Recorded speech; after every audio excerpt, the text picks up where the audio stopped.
Así es, mi querido Anwar, ya está con nosotros nuestra nutrióloga querida Brenda Esquivel. Mi querida Bre, bienvenida, ¿cómo estás? Gracias, Rosy, muy bien, aquí feliz de estar aquí otra vez. Ay, qué bueno, Bre. Oye, estamos en esa época del año que, bueno, muchos somos felices porque ya viene pronto, ya está aquí el pan de muerto, ¿no? Ya nada de que nos esperamos a noviembre. Ya está aquí, ya viene la Navidad y de repente decimos sí que Guadalupe Reyes y nos vamos con todo y más con el pan. Pero bueno, ¿qué consecuencias tiene comer tanto pan, mi Bre? Fíjate, vamos a platicar un poquito de sus efectos, tanto a nivel intestinal como a nivel neuronal. Ok. La realidad es que el pan, que generalmente la mayor parte del pan está hecho a base de gluten, el gluten es una molécula complicada, es una proteína muy grande. Y hay un doctor que tiene un libro padrísimo, el doctor cuál vas a decir. Cerebro de pan. Sí, exactamente. Ay, lo estoy leyendo ahorita. Lo explica de una manera tan bonita, Rosy, sí. La forma en la que explica este efecto del gluten en el intestino y en el cerebro, sí, que vale la pena que lo entendamos así.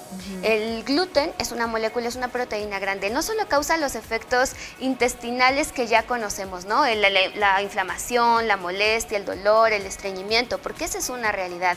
El pan genera estreñimiento porque es difícil de digerir, difícil de procesar, y la cantidad de almidones que tiene pues hace que sea de muy difícil digestión, ¿no? Así es. Entonces, ese efecto, la molécula del gluten, como es grande, el intestino es permeable, imagínate que tiene hoyitos así.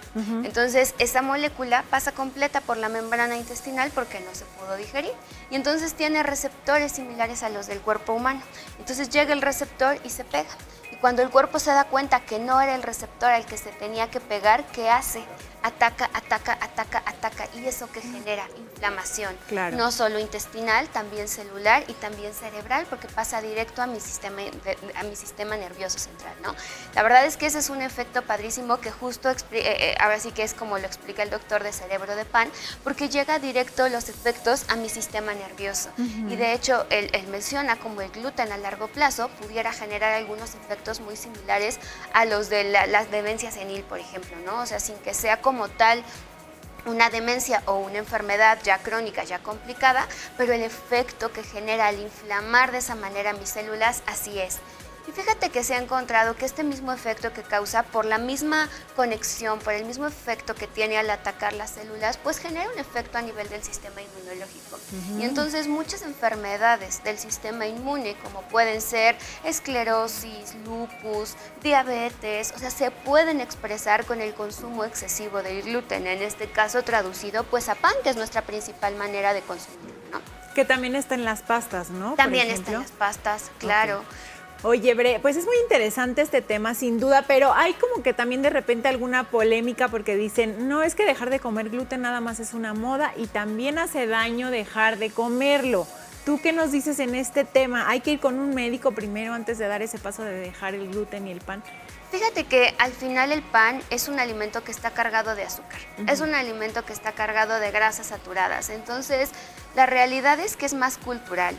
Sí puede ser que sea un poco moda, es decir, es algo muy actual, ¿no? Es algo muy, bueno, actual entre comillas, porque llevamos unos años con este proceso de las harinas, almidones, sus efectos secundarios, el impacto en la diabetes, por ejemplo, en las enfermedades cardiovasculares, pero la realidad es que es algo muy individual, es decir, ok, yo sé que si como pan me voy a sentir inflamado, yo sé que si como pan me voy a sentir molesto. Si tú sientes esos síntomas, independientemente de que no tengas una enfermedad celíaca, que no tengas una restricción médica impresa para decir, es que de verdad no puedo comer pan, el efecto, la inflamación la genera. Y si a ti te causa inflamación, la verdad vale la pena evitarlo.